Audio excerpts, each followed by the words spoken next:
On our next prefix work, we're working on N, and this means made of or pertaining to.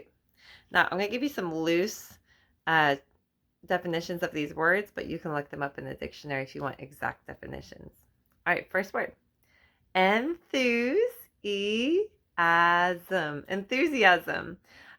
When they opened the zoo, all the people met the zoo opening with great enthusiasm. That means excitement. Next one. Environment. Environment. Our environment is all the things around us, our air quality, plants, animals. If you're inside, it could be furniture in the room or people in the room with you. If you're outside, it's everything around you that you can see, hear, smell, touch. Next part.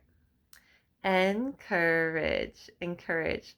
My mentor encouraged me that I could read one book every month, and she would check in with me to see how I was doing. Encouraging someone is to come alongside them and say, you can do it. Next one, entice. Entice. Enticing someone could be like tempting them to do something naughty. That's not really a great way to use this word, but it does happen.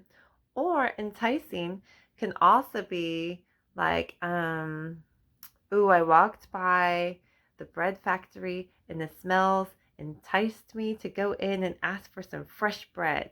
So enticing can be where you are being lured in to experience or go after something. Engage. Engage. If you are paying attention during this lesson, your mind is engaged, right? You are focused.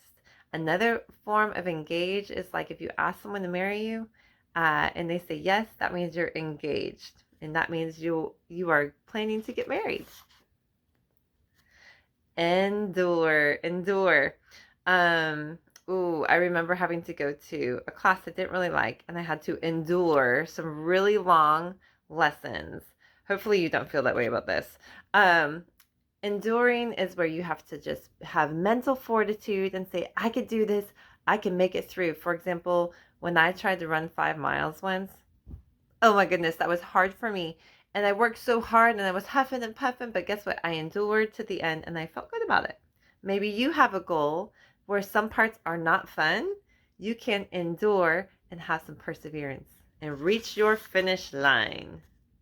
Next one, encroach. Encroach. If you encroach upon someone's space, it means that you are in their bubble. You are in their space, right? Next one, encompass. Encompass. To encompass something is to surround it. Like the kitty cat encompassed itself with warm blankets. Energy. Do you see how the Y there makes the E sound? Energy. Energy is anything that we can use for fuel, like fueling our cars, our homes, electricity, all that is energy. Or it's also like the feeling you get from someone. For example, maybe somebody has a really positive kind of energy. It's like their vibe. Next one. Endear. Endear.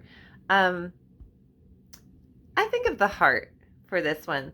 Like, oh boy, this is a tricky one for me. I want you to look this up in the dictionary because I feel like I'm not going to do it justice. But if something is close to my heart, this word would come to mind, endear. And next one. This one means when you get tangled up with something. Entangle. Entangle. Like when Peter Rabbit goes into the farmer's garden and then he gets stuck in the brambles. He's all tangled up. He's entangled. All right, well, let's work through these quickly. I'm going to switcheroo. 1, 2. All right. I'll read them. You can read them with me or just watch. Your choice. Energy. Energy. There are many forms of energy. Endear.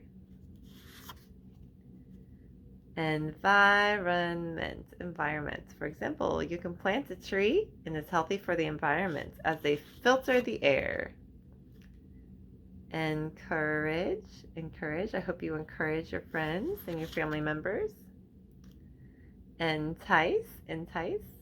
Can I entice you to watch another video and learn some more reading? Engage, engage is when you have your mind focused. Endure, please endure to the end. You can do it.